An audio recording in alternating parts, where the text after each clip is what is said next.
Thank you. Yes, Chandaria, thank you very, very much. One of the questions that just scrolled on the chat here is that, you know, they really like what you're saying. You have a way of making it very, very brief and direct, but in practical ways.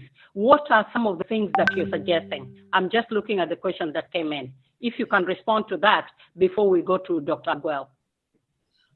My suggestion is that in every aspect in life today, post-COVID is going to come up with various issues. If people are going to make rules and regulations that either we move right, you can't move. You want to move left, you can't move. You want to go front, you can't move. This kind of attitude has to stop. And I don't know how we are going to explain this, because countries in Africa has continued that sovereign mind. Though we are independent, but we still feel that we are sovereign enough that 1% or 2% of the population of a country controls everything. So there's no difference there. So my personal feeling is that we will have to get together to iron out and speak about it as much as possible, not just in small meetings. Openly speak about it, that we cannot continue the way we are going. The post-COVID is going to be very, very difficult. It's a poorer country. Every country in Africa is going to inherit a poverty much more than what they had before COVID. So we have to be very careful about it to find out exactly what are the possibilities and where we should go. To my way of looking, associations, public awareness, discussions, more writings, and talking about the whole issue can probably give us a way, and make sure that those 2% does not decide what 48% or what 98% going to live. We need to make a little bit of changes in this. And in every country, election keeps on coming, whether 2 years later, maybe 3 years later, maybe 1 year later. At that time, we need to decide. We are selecting people who speaks for the population, not for themselves. Thank you. Thank you. Yes.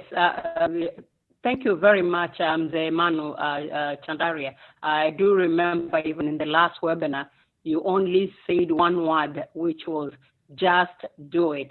And I think that everybody had it loud and clear. Allow me also then to bring back Dr. Ahmed Aguel, who has put a few slides on the screen. Dr. Aguel, you have the parole. Madam Chair, we have a request from the audience if Dr. Aguel could go back to the start, if he could rewind the slides a couple of back. Yes. Perfect. Thank you. Yes, he's starting from the top. We had to interrupt her to allow Manu Chandaria to say a few words of wisdom and guide us. Just do it. That's what he said last time.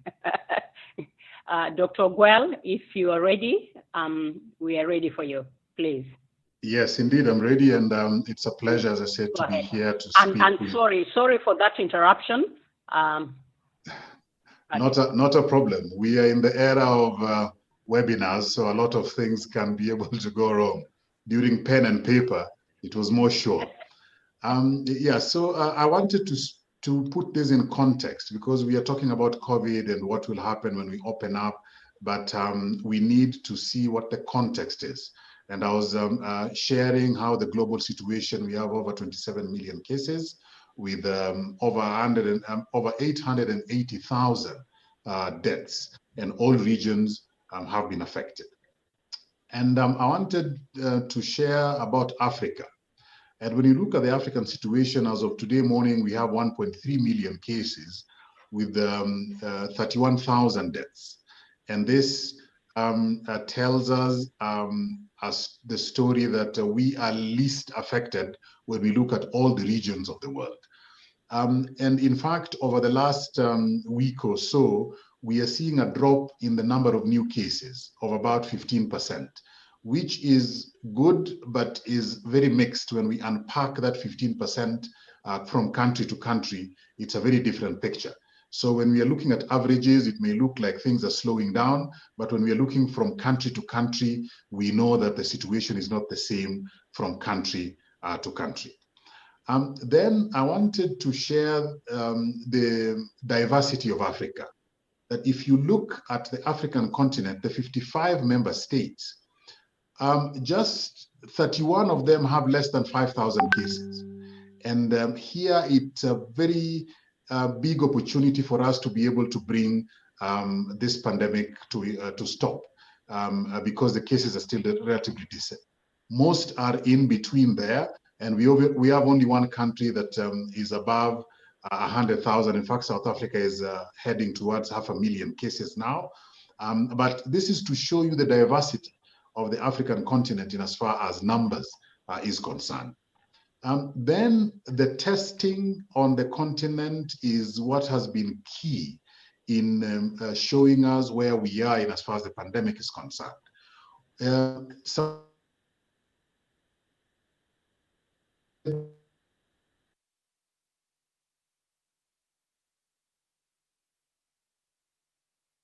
But by the 17th of August, we had hit that target of 10 million. And now we have shifted and we have given ourselves a new target for the end of October. Because if you test, then you get to know your burden. And if you know your burden, then you can be able to prepare even better. Very important timelines for us in Africa. In December, the outbreak was identified in China. 14th of February, the first case was recorded in Egypt. And a week later, the Africa CDC established the task force for coronavirus. In fact, it's on this date that African ministers were here in Addis Ababa to provide us with a clear guidance on strategic issues. On 11th of March, WHO announced a pandemic because now very many countries were affected. And a week later, the Bureau of the African Union heads of states, our presidents and prime ministers met to be able to endorse the Africa Joint Continental Strategy on COVID-19. And this gives us the political backing that we need to be able to do what we do. Now, that strategy that was endorsed had two key objectives. One is to coordinate, not just member states, but all other partners on the continent, so that our activities and efforts on the continent are synergized. And second was to promote evidence-based public health in our response, whether it is in the way that we do surveillance, we do prevention, we diagnose, we treat. Whatever we do must have a very solid public health evidence base. Now, these two objectives are being implemented through these 6 pillars of the strategy, where we have a surveillance working group, we have an infection prevention and control working group, we have clinical management, laboratory science, risk communication, and supply chain, different technical working groups. They are the ones that are really driving implementation on the continent. And it is so important to have these different areas being tackled differently because they require different expertise and experience. Out of the strategy, we have launched the partnership to accelerate COVID-19 testing on the African continent. And this has these 3 T's. We test, we trace, and we treat. Now, some key numbers in as far as this PACT initiative is concerned. One is we wanted to not only increase testing, but we also wanted to know what our burden on the African continent is. And we have a very clear picture right now. We wanted to reach 10 million tests, as I said, but we've surpassed that with 2 months to go. And now the new goal we have set for ourselves is 20 million tests by the end of October. And we are on course to do that. Another of the key activities that we have achieved is we have established an online marketplace for COVID-19 supplies.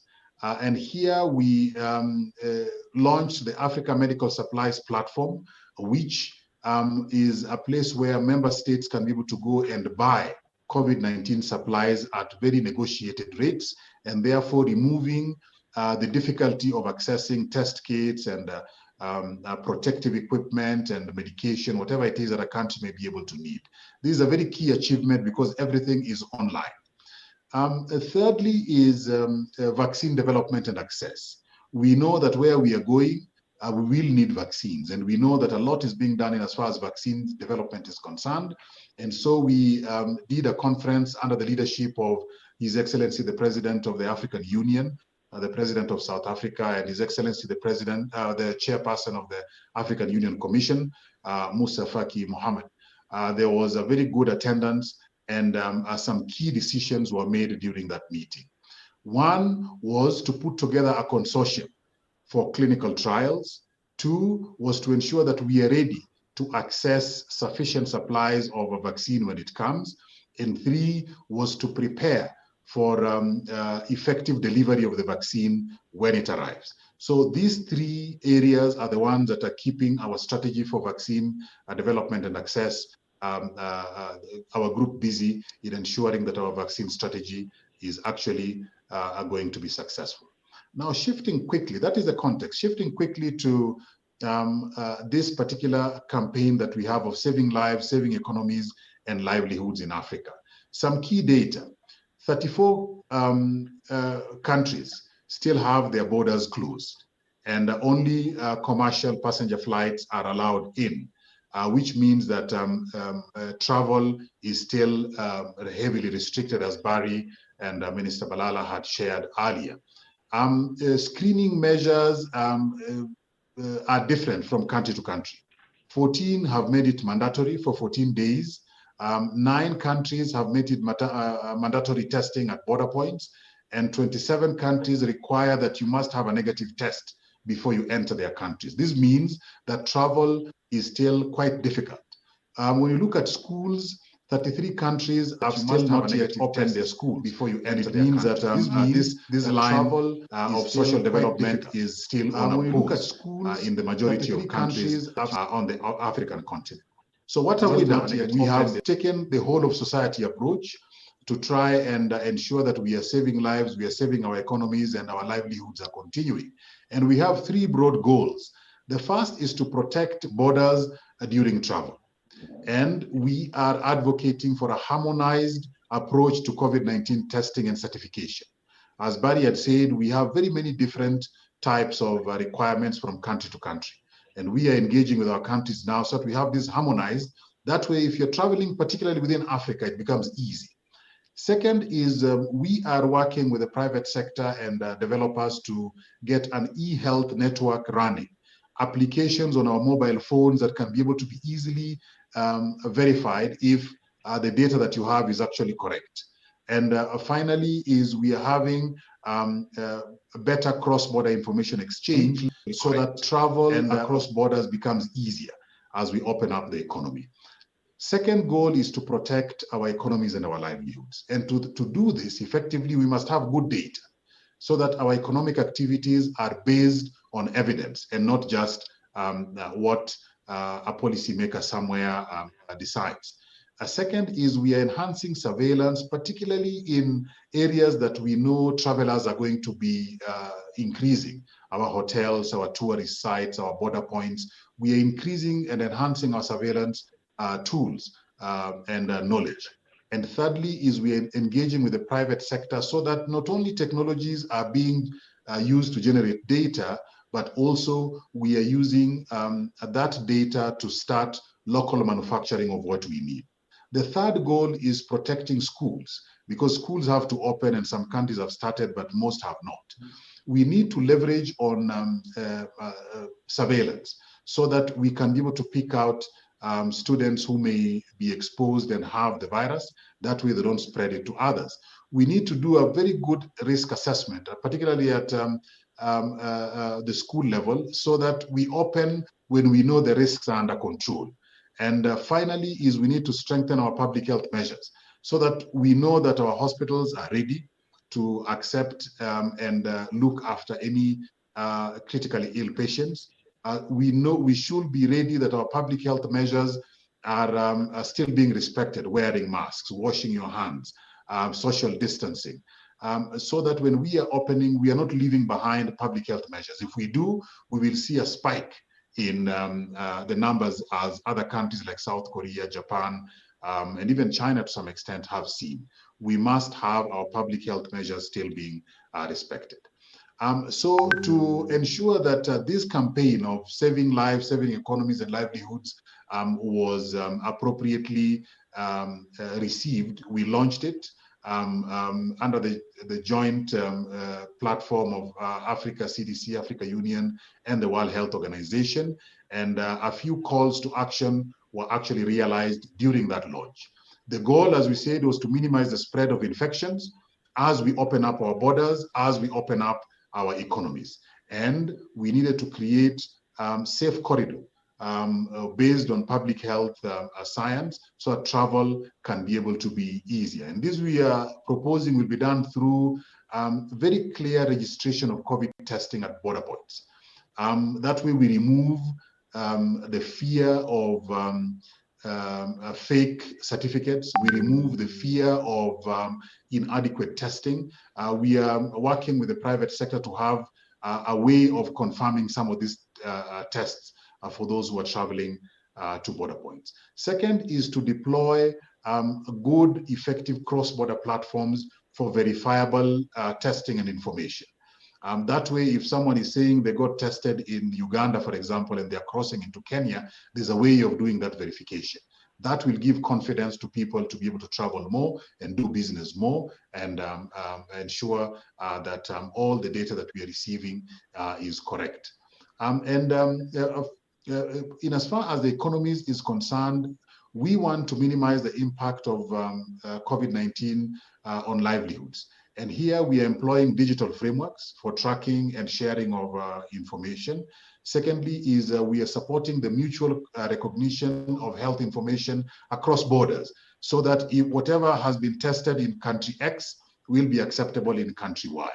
And we are also strengthening our risk communication so that we can be able to quickly address rumors and misconceptions at source. That way it does not spread to other places. So finally, some key takeaways that we have in our whole of society approach. One is we must build partnerships to expand testing, tracing, and treating to reduce stigma. That way, we have more confidence as we open up these economies. Second is to increase testing across borders so that we get to know the exact burden of disease that we have. Third is we engage communities effectively so that they have more confidence in the data that is coming out. They have more confidence in public health measures. They have more confidence in government interventions. And finally is we must continue to enforce our public health measures as wearing masks, physical distancing, washing of hands, sharing of critical information in appropriate and quick fashion. That way, we are at all times ahead of the curve in as far as COVID-19 is concerned. For more information, you can visit our website where we keep on posting and sharing any new information that we may have. My final message will be that we are going to be with COVID-19 for quite a while. It is not going to be fixed tomorrow. Even when the vaccine comes, it will take a while. So we must look at this as a marathon. It is not a sprint. And we must act knowing that it is our individual action that is going to make a difference. We are the vaccine. And if we become indisciplined, then for sure, COVID-19 is going to spread a lot more than it is now. I thank you. Thank you. Thank you so much, Dr. Ogwell, for that impactful presentation and the slides. Really, we were able to follow. Thank you for that interruption. So like you said, this is the new normal. We are getting adjusted. We also have in the house the father of ICT in Kenya. When Dr. Chodo was talking in the woods alone for the longest time, preaching about ICT in the schools everywhere, nobody paid attention to it. But here we are now. Everything we do is anytime we wake up, this is the new normal. So thank you very much for that, acknowledgement that it's going to be a marathon, not a sprint. which Kenyans are known for, marathon. So we are very well prepared. But there are a number of questions that came in, and I'm just going to share some of these questions, and you can decide to answer at any given time. One of the things that George Sungu has asked is why is it still costly to do a COVID-19 test for those traveling abroad, while WHO and international philanthropists like Jack Ma have made hefty donations to alleviate the burden for countries like Kenya? And you also touched on the AU. I do remember reading in the media, I think there was a special COVID fund-19 that was set up through the current chairperson at the AU level. How is that going? But more questions are coming in, and one of them was, the other one was, what steps are being taken to promote use of drones to access remote villages, areas for delivery of urgent drugs? Does it make economic sense for countries? This is from Boaz Waruku. Does it make economic sense for countries to rush to reopen economies when COVID-19 cases are spiraling in Kenya? Does it make economic sense for countries to rush? So let me stop here, and I'll give you. Yes, you touched on contact tracing. How successful is that being done? It's from Kali Kieti, who is a writer. How successful is contact tracing, and who has been doing it? Back to you, Dr. Ogwell.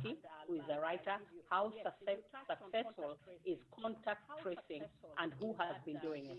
Yeah, no, thank you very much, Rosemary.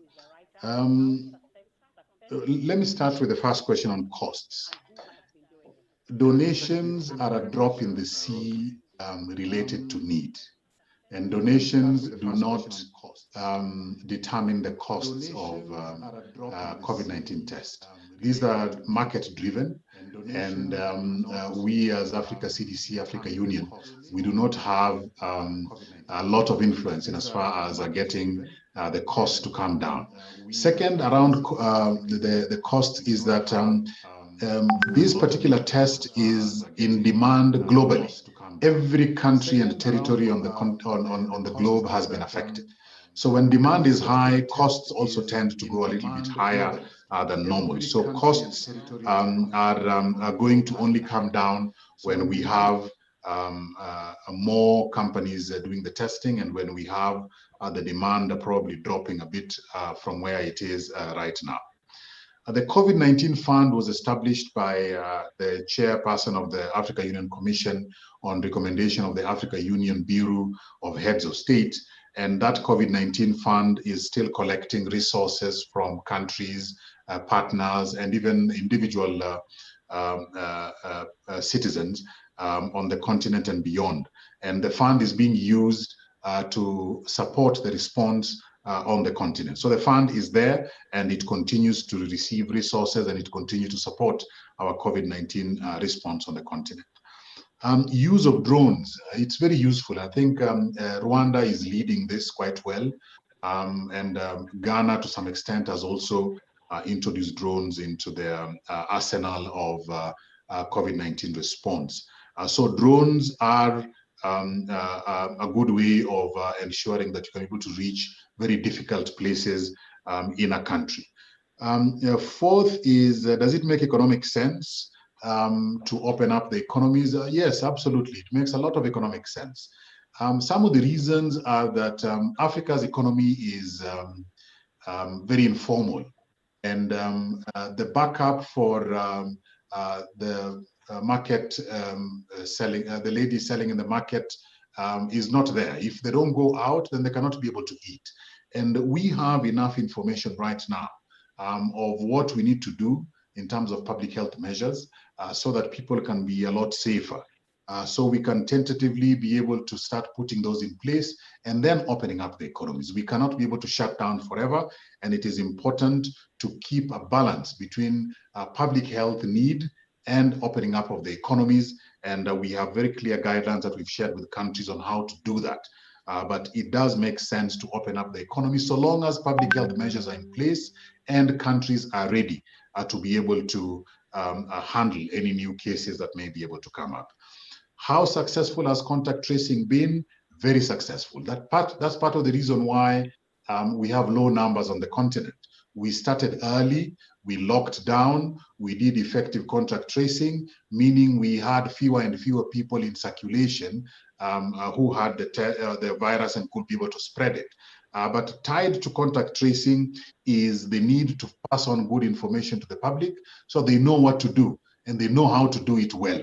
That way you keep as few people as possible being exposed to the virus. Thank you. Yes, another question from Tandikile Mvundula. This may be early, but she's asking, are any African scientists researching the lower COVID-19 mortality rate on the continent? Yes, you said the numbers were down through contact tracing, but is there any research that is currently going on that people could tap into or you may be aware of in this area? Yes, we have a lot of research going on. Just before you respond, let me also give you some accolades here from Dean Rotomia, who says, thank you, Dr. Ahmed, for such a great and insightful presentation. A quick question. As you state the need to cross-border testing, some countries are charging very high fees, as high as $65 for those who need to be tested, especially truck drivers, citizens within countries like Uganda. What do you think about this initiative and how can it be addressed? Go ahead, Dr.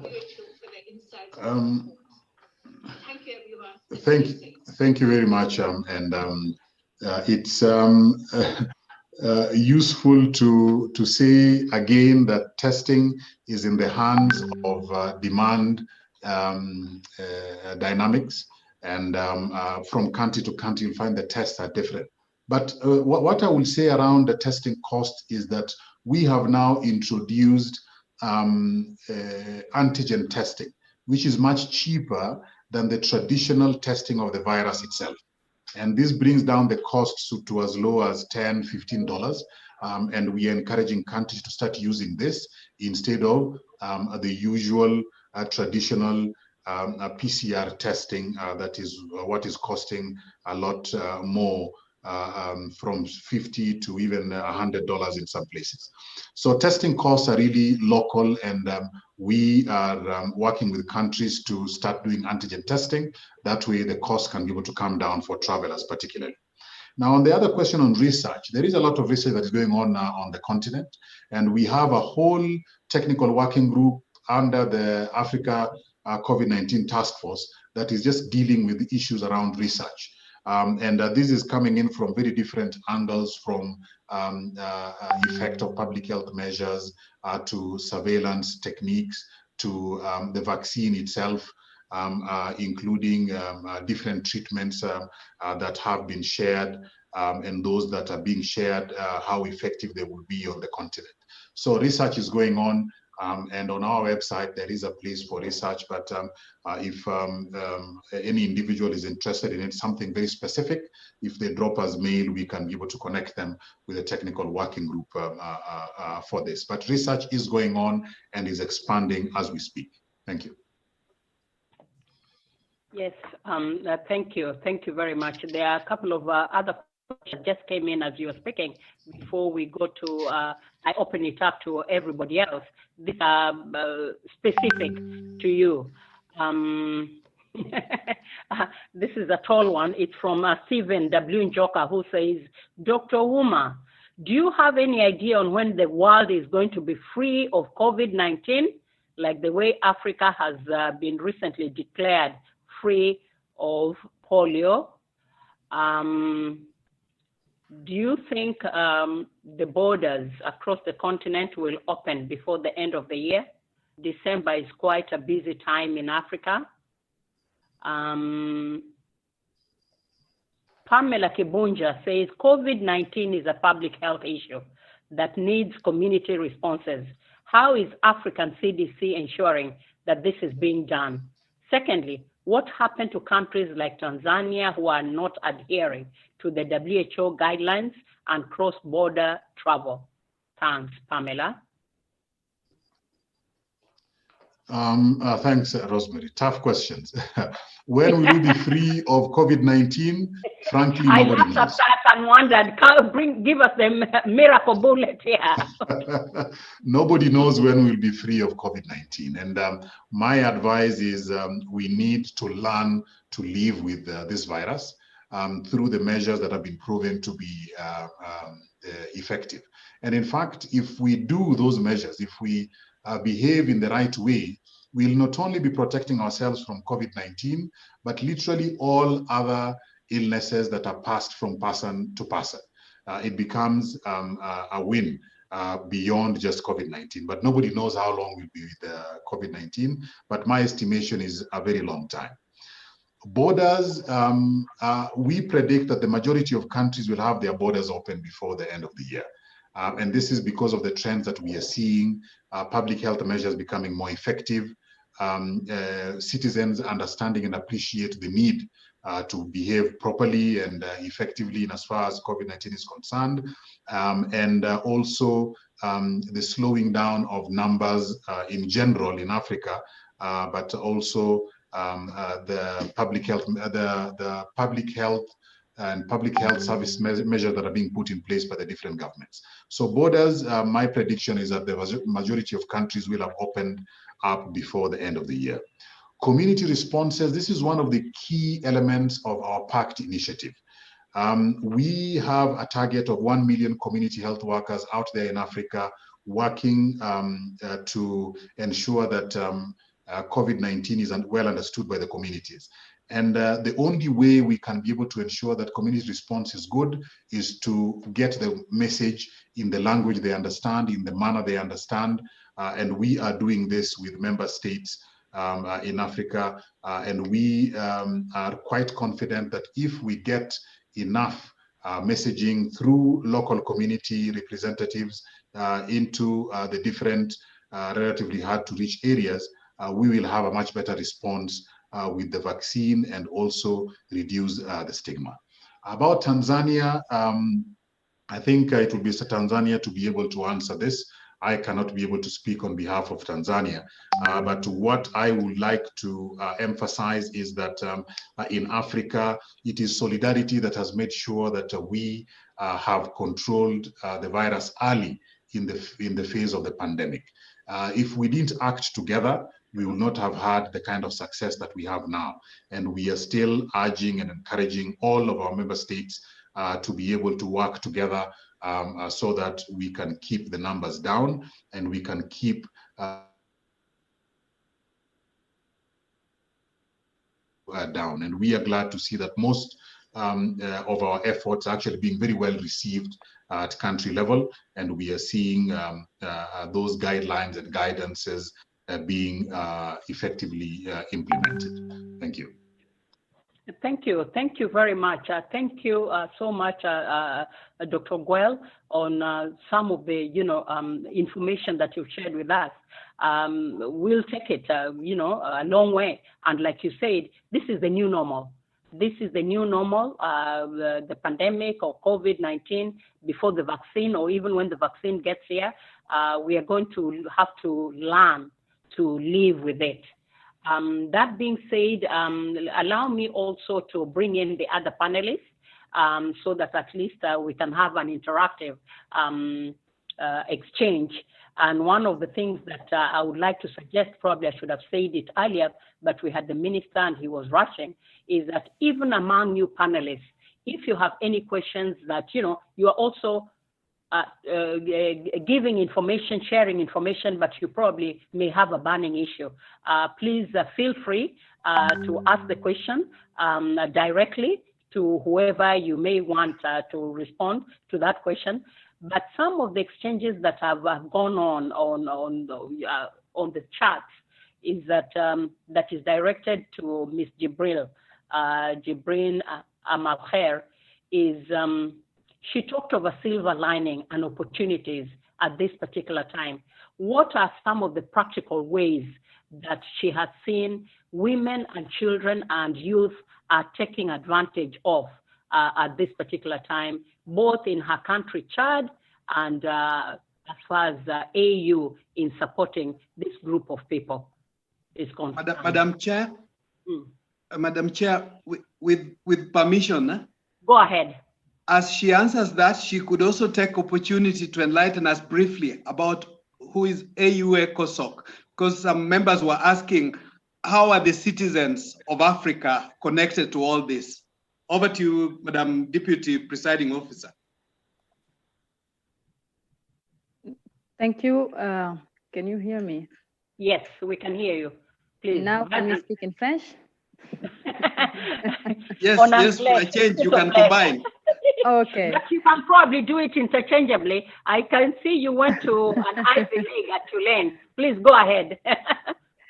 Merci beaucoup. La raison pour laquelle je disais que le COVID-19 pourrait être aussi une opportunité pour les jeunes et les femmes, c'est parce que depuis que la pandémie était arrivée, et elle a surpris d'ailleurs tout le monde, les gens commençaient à trouver un moyen d'adaptation, un moyen de flexibilité qui pourrait leur permettre de vivre dans des conditions difficiles.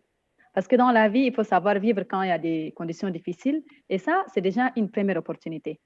La deuxième opportunité, c'est que depuis que la pandémie était arrivée, les femmes et les enfants ont plus d'attention du gouvernement. Au début, on a besoin de ceci, cela, mais le gouvernement n'était pas trop attentif parce qu'il y a tellement de choses à faire. Mais aujourd'hui, c'est très attentif. La troisième des choses que je pourrais peut-être expliquer ici avant de revenir en anglais, c'est que il y a une solidarité qui a été créée entre les organisations des jeunes, des femmes, qui a permis à ceux qui ne pouvaient pas s'en sortir de pouvoir s'en sortir. Ça, c'est déjà une opportunité. C'est-à-dire, au début, la solidarité était là, mais elle n'était pas assez forte. I can read the comments. I know I'm shifting very, very quickly. No. Yes, I can also see the comments. Mais j'ai dit c'est un défi, hein, pour les femmes et les enfants. Mais continuez en français et avec en anglais, s'il te plaît. D'accord. As I'm saying, the COVID-19 could, at the same time, could be an opportunity because the first opportunity that the COVID-19 is giving to the women and children, and especially youth and children organization, is the solidarity among the organizations. At the beginning, everybody is running his way, but today we found, when I take the example of Chad, it's incredible. There is such a strong solidarity between the organization that we cannot see before. That's the first opportunity. The second opportunity is the adaptation and the flexibility.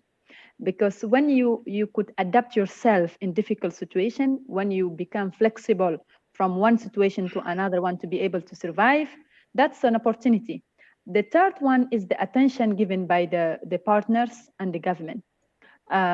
Before COVID-19, people are working, organizations are working, we have many structure, project, initiative, etc. But since COVID-19 has come, women and children are the more vulnerable. So they get more government attention than before. So that's also an opportunity because the reason why people are raising awareness and speaking very loud, it's to be heard by the government. So when before this thing is difficult, and today we get the attention of the highest authority, the government and the partner about how we live, what do we need, and what exactly we need to be done. That's an opportunity for them. Coming back to the AU ECOSOC, it's an organ that represents the social and professional organizations. And in the AU, we have many organs, but it was more than important to make the different organizations, social and cultural structure to represent themselves into the AU, to have their voice into many other voices. and to represent the civil society. It's at the same time, the AU ECOSOC, it's acting as the bridge between the civilian or the citizen and the highest decision-making body. It means that today, we are working in a situation where African Union could listen to different organizations from social and professional sector. And how? Through ECOSOC. It means that we ourselves, we are representing these different organizations. We have a bureau, we have a secretariat, and then we are working at the grassroots to bring up recommendation. We bring up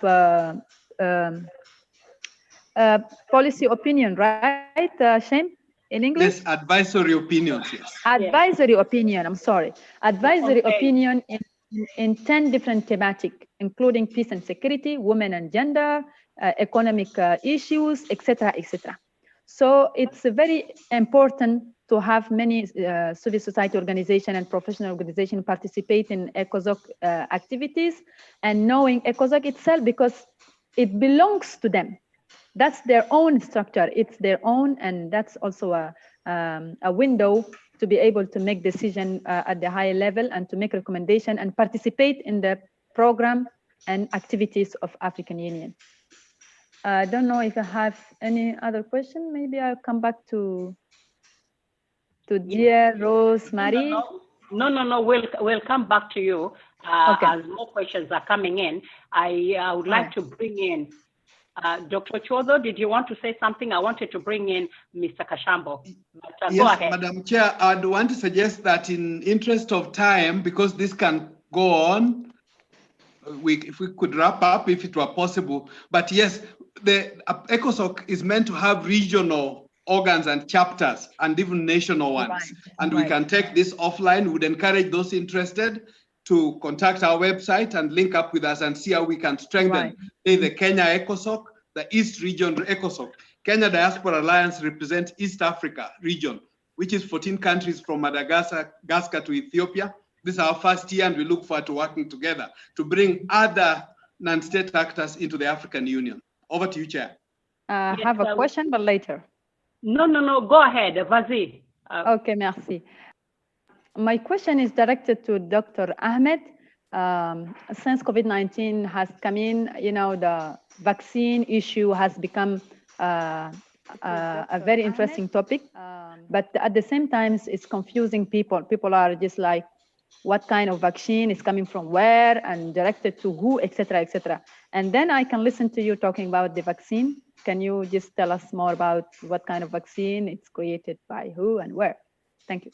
Thank you. And before Dr. Guel comes in, we are actually moving towards that mark where we should be concluding or wrapping up any time now in the next 5 minutes or so.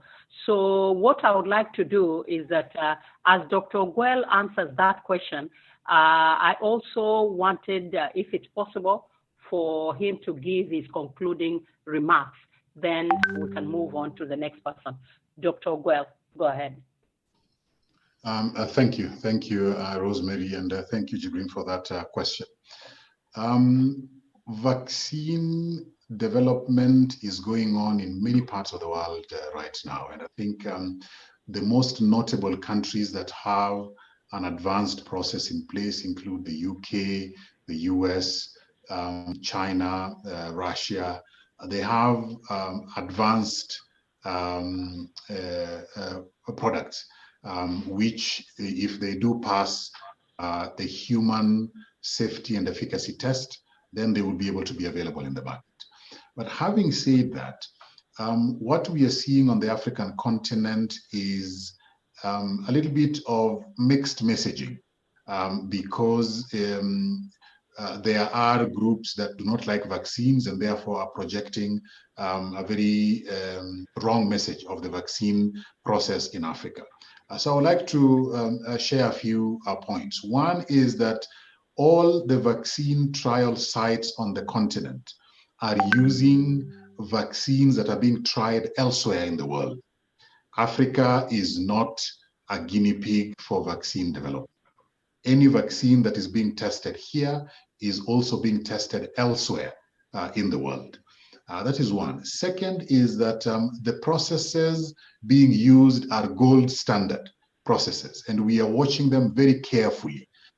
There is no shortcuts that are being taken, and there are no products that are being tested in Africa that have not yet passed the first two stages of being in the lab and then going through animal testing. So we are using gold standards in as far as vaccine testing is concerned on the continent. Third is that we as Africans are also involved. In fact, the vaccine trials that are going on the African continent are being conducted by Africans, all the way from Egypt down to South Africa, from Senegal all the way to Kenya. It is Africans who are actually conducting these vaccine trials, so they are not being done by foreigners. We are very confident with the quality and the caliber of the scientists and clinicians who are involved in these vaccine trials on the continent. Finally, is we are also negotiating with these vaccine manufacturers, that those who are conducting trials in Africa, we are already negotiating our portion of the vaccines when they get to full market production. And apart from negotiating our portion, we are also in consultation with the vaccine manufacturing, with companies that have vaccine manufacturing capacity on the continent. That when a vaccine has actually been cleared to be able to be manufactured, we are in discussions with those companies that can be able to manufacture vaccines so that we start production on the continent and we can be able to get these vaccines in quantities that make sense for the 1.3 billion of us who are on the continent. So the vaccine part, be confident that what is going on the continent is above board, is of good quality, is scientific, and we are using gold standards. And finally, we are negotiating for our portion of the vaccine when we start full-scale manufacturing. Thank you. Thank you. Thank you very much. Yes, let me bring in Mr. Kashambo, at least to make his concluding remarks. Like I said earlier, for those who are joining now, Mr. Barry Kashambo is the Regional Director, ICAO, based in Nairobi for Eastern and Southern Africa. One of the questions that came in through a gentleman called Samba Nixon, his chairman and CEO, he says, what happened to the East African protocol in terms of discussing single currency and passport? At this time of COVID-19, is this a discussion that may be taken at your level? But I don't know if that is really in his area, but that's a question that came directed at him. But go ahead, Mr. Kashambo. Thank you very much, Rosemary. I want to agree with you that definitely the issue of single currency is not in my purview, but I can answer on the issue of the passport. For your information, ICAO is the custodian of passport specifications globally. So the specifications of the passport that each of you holds is from the custody of ICAO. Many people don't know that. So so we don't have, the East African passport is already existing. What we should be talking about here is the African passport. So the African passport, and that one is also ongoing. We are giving them a lot of support, and that is working well. I think the COVID-19 has sort of slowed down our process, but we are looking, they already have the specifications. Negotiation meetings have been ongoing, and it's in advanced stage. I think if it hadn't been for the COVID-19, we would have seen the African passport launched maybe by the mid of next year, if not earlier. So it's ongoing. We should be able to see the African e-passport in existence. Now, on my closing, I think I have three issues I want to talk about. Number one, I want to thank Ahmed and his team. The World Health Organization has partnered with ICAO closely, very, very closely on a daily basis to not only to put in place the public health protocols, but we have been working together in making sure that when borders are opened, they are opened on a harmonized manner. And he mentioned about the countries that are still closed. Yes, it is a problem not only to World Health Organization, not only to Africa CDC, which is a very good close partner to us. We also have meetings with them all the time, with Africa CDC, because Africa CDC, World Health Organization, and ICAO are working very, very closely, and Ahmed is in close touch with us at all times as Africa CDC. Now, opportunities. My colleague talked about opportunities. I think we need also to be very careful to differentiate between opportunities and benefits. There have been some of these that are being mentioned by a lot of people. So this has brought up, it opened up this opportunity. Some of them are benefits, not opportunities. So we need to look at, identify what are the opportunities so that we can tap into them. Some of them are short-term benefits that are coming to pass, but we need to look at the long-term opportunities that we can build on.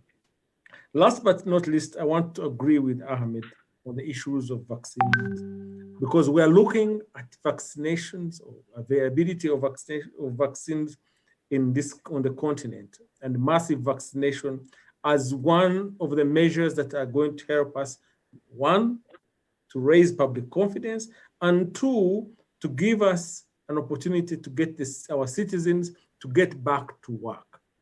Because we need people to get back to work so that economies, in fact, we need the three aspects he talked about: the issue of borders and opening of borders and travel, the issue of economies, and the issue of education. All those are hinged on having a confident society that has been vaccinated and are healthy.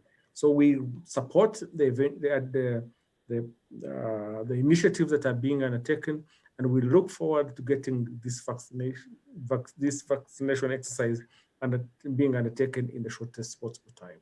Otherwise, you have all our support, and we are available, and we are working around the clock to make sure that the air industry, the air transport industry is open to support and enable the economies to thrive and recover. Thank you. Thank you. Thank you very, very much. Before we, let me hand over to Mzee Manu Chandaria to make his concluding remarks. One of the questions that again keeps coming back and addressed to him, he seems to hit the nail on the head. Where do we go from here? Mzee Manu Chandaria.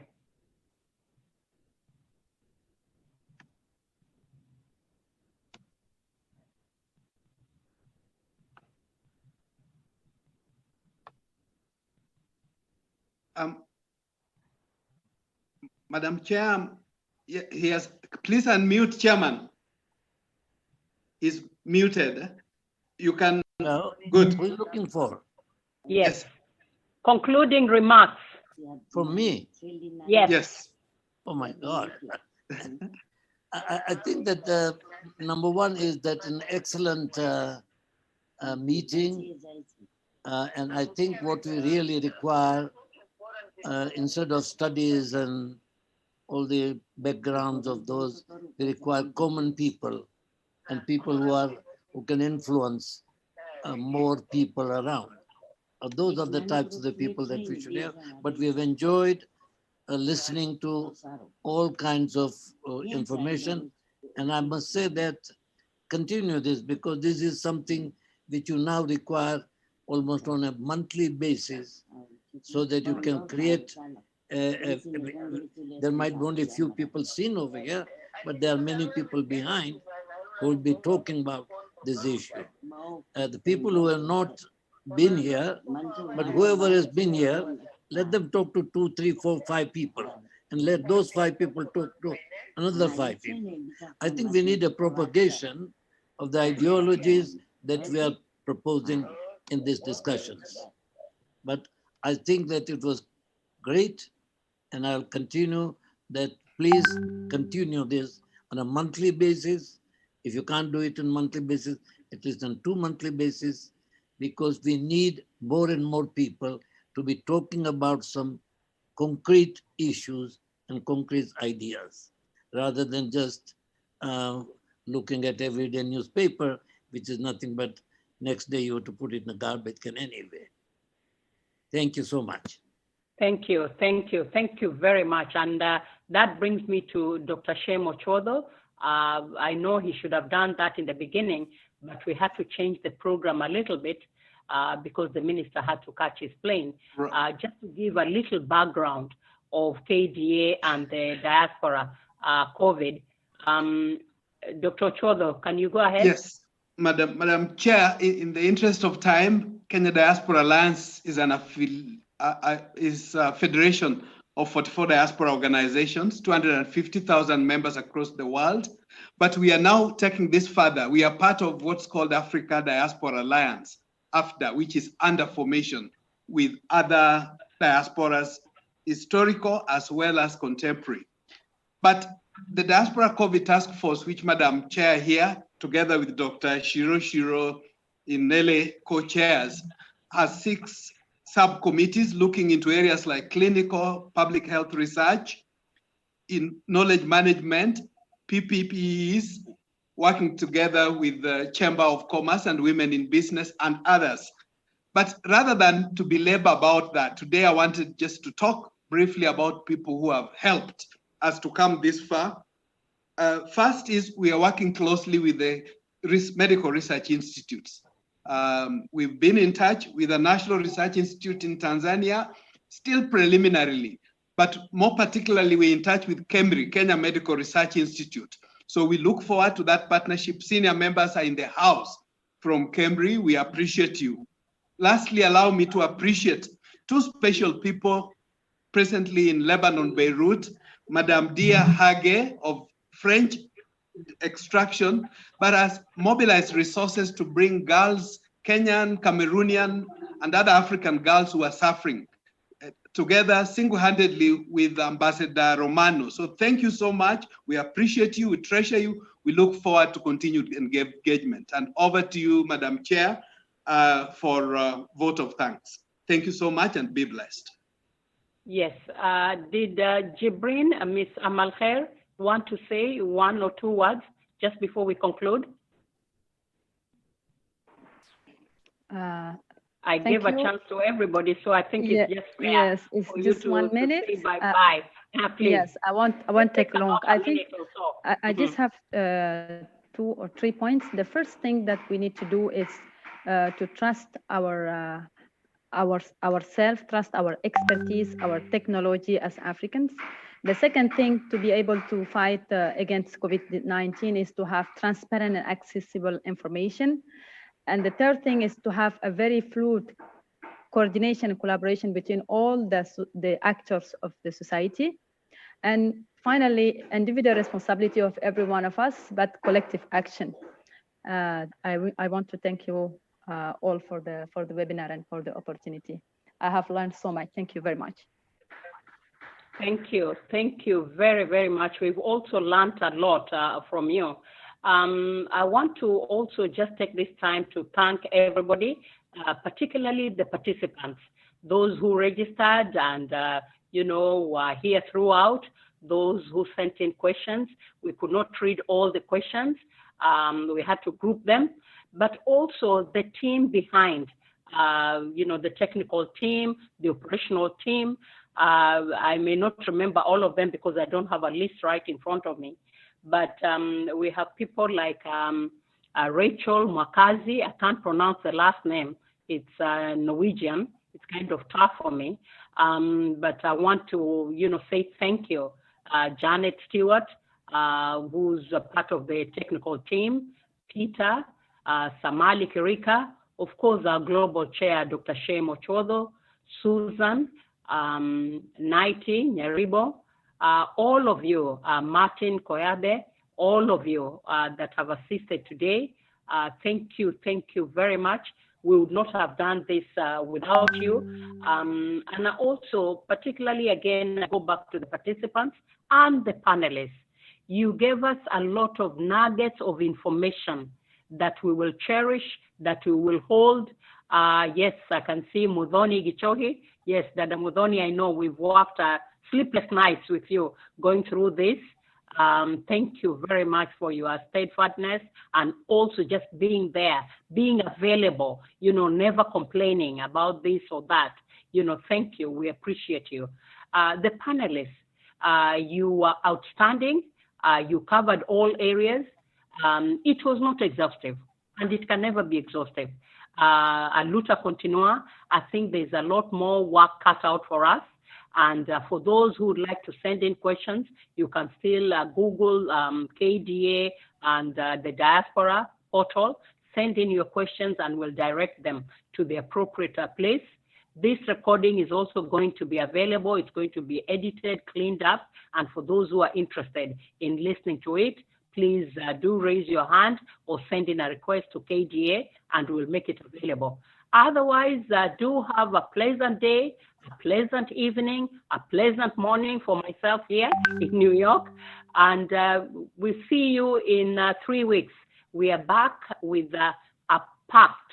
We have so many friends and colleagues and dignitaries who have said yes to our webinars, and we are taking on that challenge that Mzee Manu Chandaria actually gave us. We sent out all the invites already. Just to give you a little teaser, we already have CS Margaret Kobia lined up very soon to talk about the very thing that we're talking about, the spaces, you know, possibilities of working from home, probably in perpetuity. She'll be on board very soon. We also have the CBK governor, Dr. Njoroge, who has very kindly agreed to participate in one of the webinars. So we will let you know. Do get in touch, register early because the spaces go out very, very quickly, but we will be back here very soon. Kwaherini na baraka kwa kila mtu. Thank you. Madam Chair? Yes. Madam Chair? Go ahead. Yes, just as we wind up, we will pray in the interest of time. But before that, allow me also to thank media. I know there are sections of the media today, and also our partners, Kenya Film Classification Board, National Bank of Kenya, Optiven, GeoNet Communications, and Diaspora Care. We're very extremely helpful, and the affiliations of the speakers that we had. May God bless you. And the Kenya government, of course, and Africa Union. Enjoy Happy AU Day. I'm happy to pray if that's acceptable. Please go ahead. Go ahead, Jim. Almighty Father, we thank you for this guidance. Bless the works of our hands and all that we are planning, for we ask, trusting and believing. Amen. Amen. Be blessed, everybody. Thank you. Amen, Dr. Asante sana. Yeah, bye-bye. Merci beaucoup.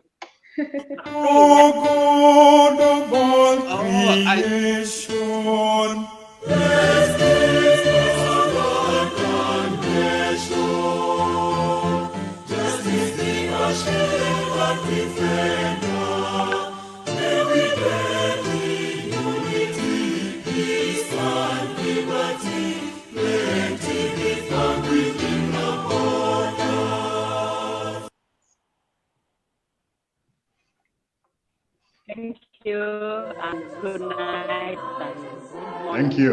To everybody. Bye-bye.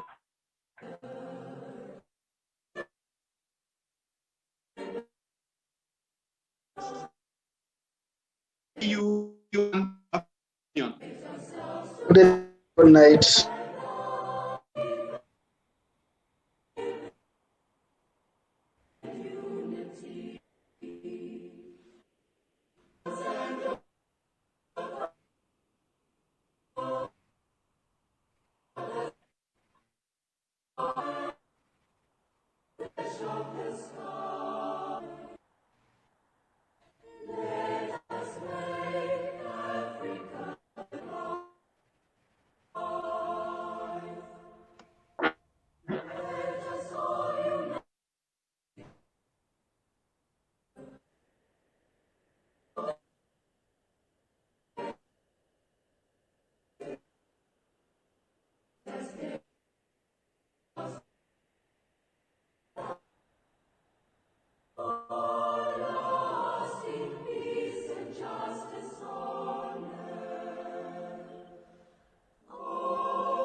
Bye, everyone.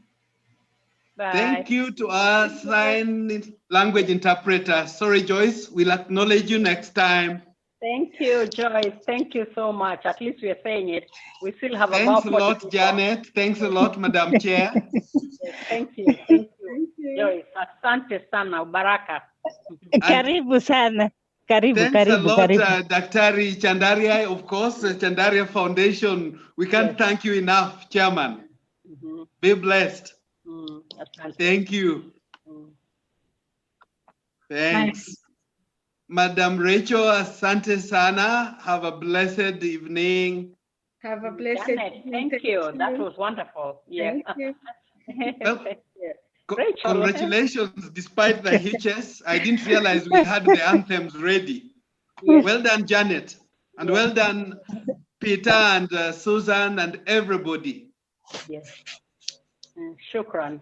Thank you. Be blessed. Be blessed. Asante. Madam Chair, ongera.